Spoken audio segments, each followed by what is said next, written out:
Olá, gente! Sejam bem-vindos ao Chá das 5. Eu sou a Raquel e aqui todas as semanas vou reagir às histórias do Reddit em tempo real e dar a minha opinião. E quem sabe um dia mais tarde, se não irei reagir às vossas histórias. Este podcast porque adoro meter-me na vida dos outros, então por que não fazê-lo em público e num podcast?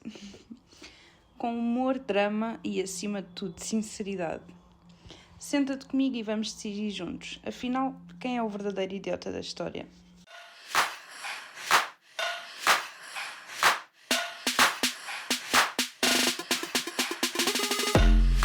Vamos então à primeira história. Estou errado por controlar o que a minha mulher faz no tempo livre. Assim que eu li este título, pensei, tenho que ler o que é que aconteceu, porque como assim estás a querer controlar o que a tua mulher faz? Então vamos lá ver o que é que esta pessoa tem para dizer e porque é que ela quer controlar o que a mulher faz no tempo livre.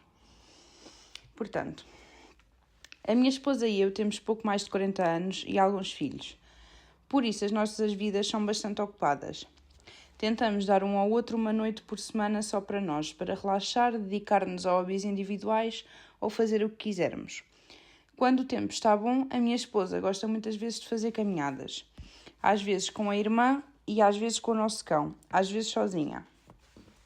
Se ela vai fazer uma caminhada, peço-lhe que me diga para onde vai e mais ou menos a que horas estará em casa. Parece-me ok. Até agora.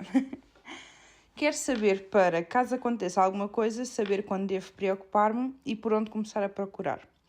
Ela já resmungou um pouco sobre isso antes, mas quase nunca causou problemas, até há alguns dias. Ela teve a sua noite livre na segunda-feira e disse-me que ia passar tempo com a irmã. Na terça de manhã, perguntei como estava a irmã e se tinham divertido. Ela disse que estava tudo bem e que tinham passado bem a caminhar juntas. Eu disse algo como: por favor, lembra-te de me dizer para onde vais e a que horas vais estar em casa se fores fazer uma caminhada. Ela disse que estava farta de eu tentar controlar o tempo livre dela e que não era justo eu tentar microgerir o que ela faz e para onde vai, quando ela nunca faz isso comigo. A conversa transformou-se numa discussão e nós ainda estamos bastante chateados com isso. Do meu ponto de vista, não é sobre controlar, é sobre segurança. Ela está na floresta, às vezes depois de anoitecer, às vezes sozinha. Nem sempre está em áreas com cobertura de telemóvel. Preocupo-me que, se ela se magoar, se perder ou se acontecer alguma coisa, eu não teria ideia de onde enviar ajuda, se ela não me dissesse para onde ia. Ela argumenta que não pede esse tipo de informação quando eu tenho tempo livre, mas eu não estou a fazer atividades que envolvam o mesmo tipo de riscos. Sou eu o idiota por querer saber onde ela está e a que horas vai voltar quando vai fazer caminhadas?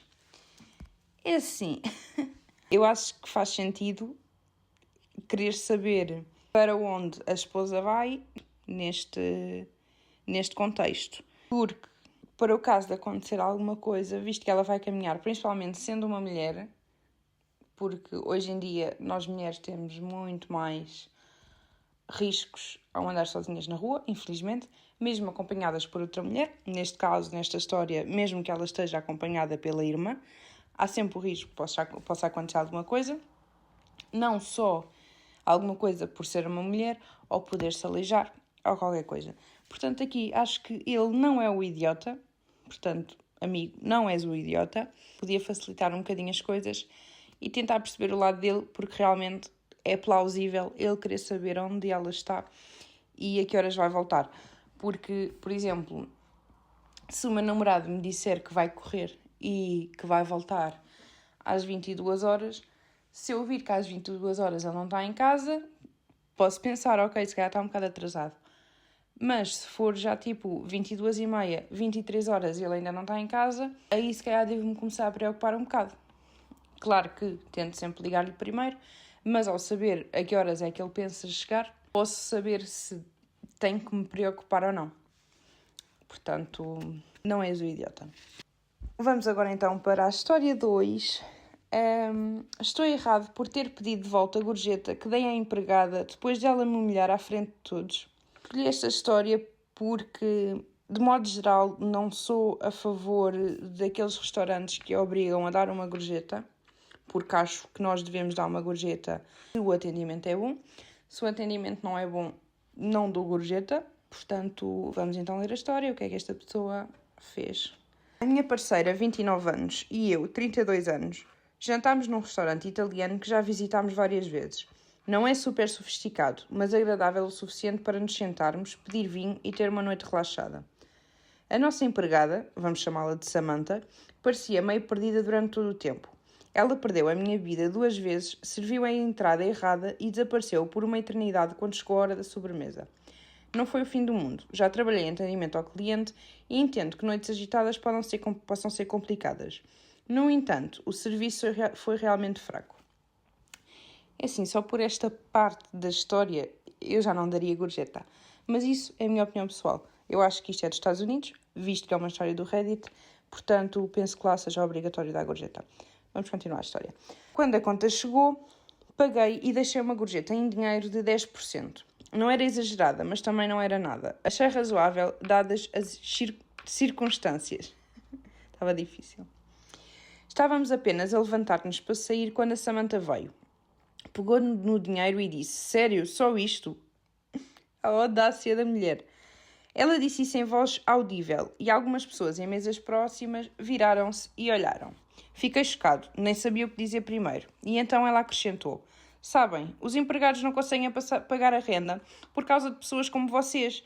Se não conseguem dar gorjeta direito, não saiam para jantar. A audácia da mulher. Na minha opinião, não somos nós, as pessoas que vão aos restaurantes comer, que têm que pagar a renda das pessoas, que pagar o ordenado das pessoas. Por isso é que há um ordenado, porque uma pessoa que trabalha num restaurante tem o seu salário. Portanto, a gorjeta, neste caso, é um à parte, um extra. Tudo bem que é um trabalho difícil, assim como há outros trabalhos difíceis que não têm gorjeta. Portanto, tu tens o teu salário, recebes o teu salário, a pessoa dá-te uma gorjeta se foi bem atendido. E aí tu tens um extra. Se queres gorjeta, atendes bem a pessoa. Neste caso, a senhora não estava a atender como deve ser. Neste caso, perdeu 2 vezes a bebida, serviu a entrada errada, entre outros erros que ela cometeu.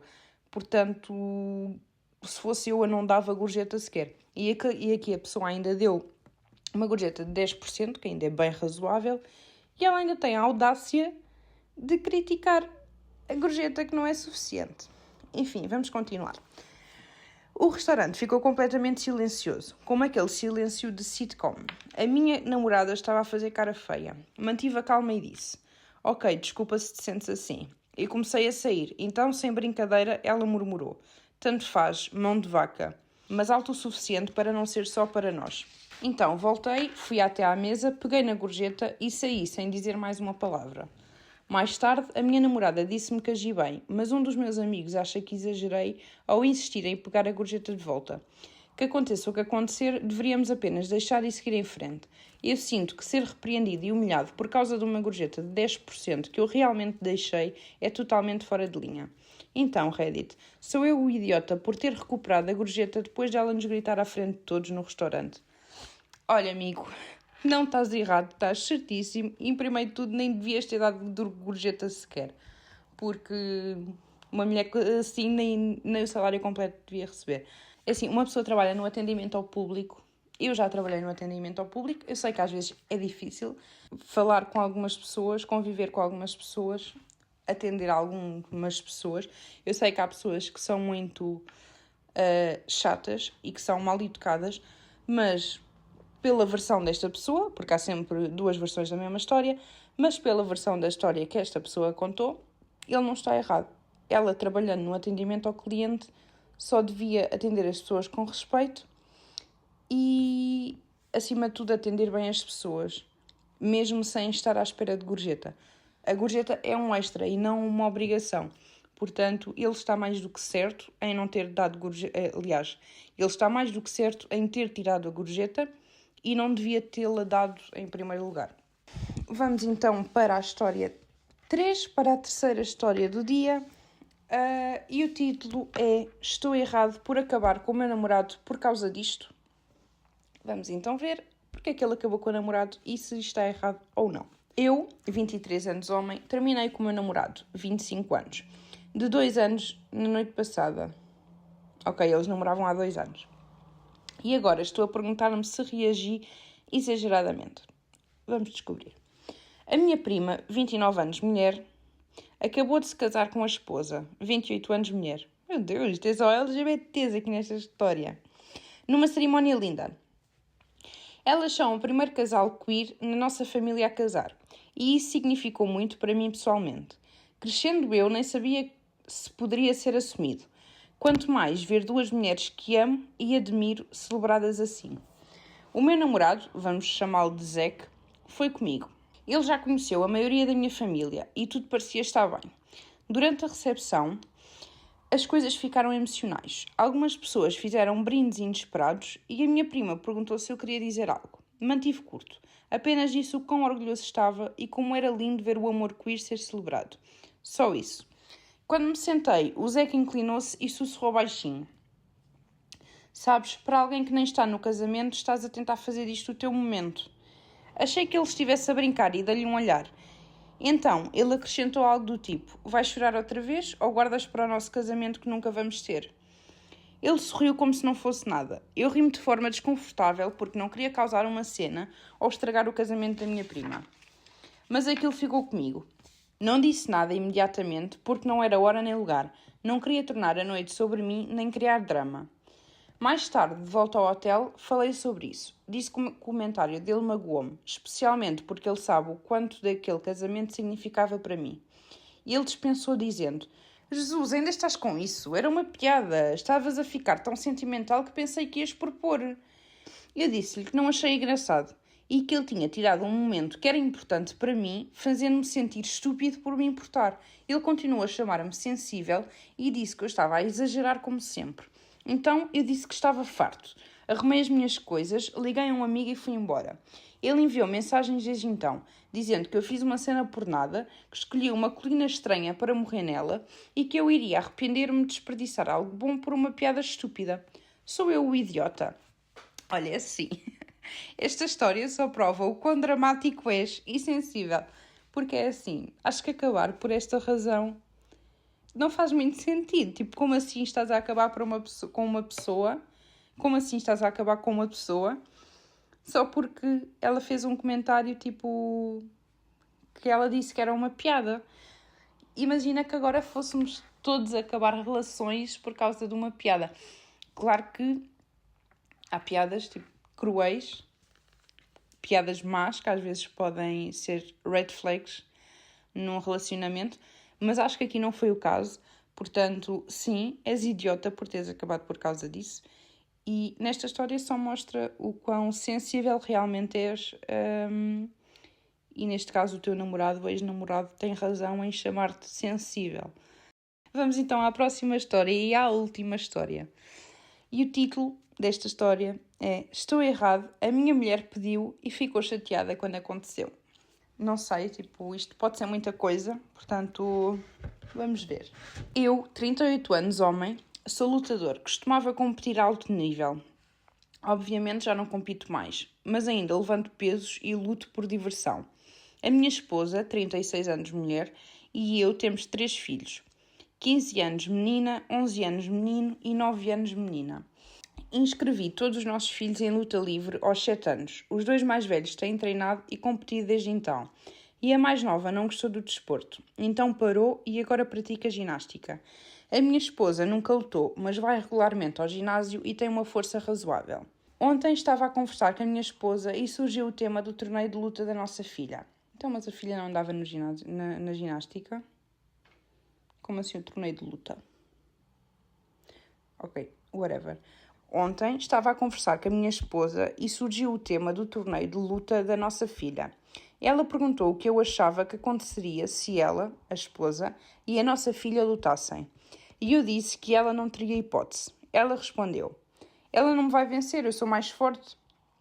E eu disse, podes tentar se quiseres, mas estou a dizer-te que vais levar um ragdoll? Que vais levar um ragdoll, deve ser alguma expressão deste mundo da luta livre. Literalmente vais ser facilmente roubada. E ela respondeu, ok, então vamos fazer isso. Então eu chamei a nossa filha para o quintal e disse-lhe que a mãe queria lutar. Elas lutaram enquanto eu e os outros filhos assistíamos. E tal como eu tinha dito, a minha esposa foi facilmente derrotada. Quando terminaram, não demorou muito, a minha esposa riu-se e agiu normalmente. Mas assim que ficámos só nós os dois, ela disse-me: Então, tu sabias como esta luta ia acabar? Eu respondi que sim, e ela disse: E ainda assim deixaste acontecer. Fiquei envergonhada pela minha própria filha à frente dos outros filhos. E agora eles não vão mais olhar para mim da mesma forma. Eu disse-lhe que ela foi quem pediu por isso e que a ideia que os nossos filhos não vão respeitá-la da mesma forma é totalmente falsa, porque eu ensinei-os a serem graciosos e respeitosos em vitória e derrota. E estou quase certo que eles respeitam a mãe, independentemente do que acontece numa luta. Mesmo assim, depois de dizer isto, ela não ficou convencida e continuou chateada, o que, na minha opinião, não é justificável. Sou eu o idiota. Não estás errado. Quem está errado é a mulher por estar a querer pôr as culpas em cima de ti, sendo que ela tem vontade própria e ela decidiu avançar com a luta. Não é por alguém me propor uma coisa que eu sou obrigada a fazê-lo. Neste caso, não é por por teres proposto a ela fazer isso acontecer, até porque foi ela que perguntou. Aliás, até foi ela que disse: ela não me vai vencer, eu sou mais forte. E tu simplesmente disseste para ela tentar, mas que ela ia ser derrubada. Ela é que quis avançar com isso, portanto, não és idiota. Ela é que é uma idiota, neste caso, porque quis avançar na mesma, mesmo depois de tu teres dito que ela ia ser derrotada, e ainda está a tentar pôr a culpa em ti por uma luta que foi ela que decidiu fazer. Portanto, não és o idiota, a tua mulher é que é uma idiota. E pronto, gente, este foi o primeiro episódio do Chá das 5 e infelizmente chegámos ao fim. Espero que tenham gostado de julgar comigo estas histórias e não se esqueçam de seguir o podcast e deixar a vossa opinião nos comentários. Digam-me o que é que vocês acham das histórias, das 4 histórias, se acham, se concordam comigo, se discordam, digam-me o que é que vocês acham e o que é que acham deste primeiro episódio do podcast. E obrigada por estarem aqui, até ao próximo episódio. Beijinho no ombro!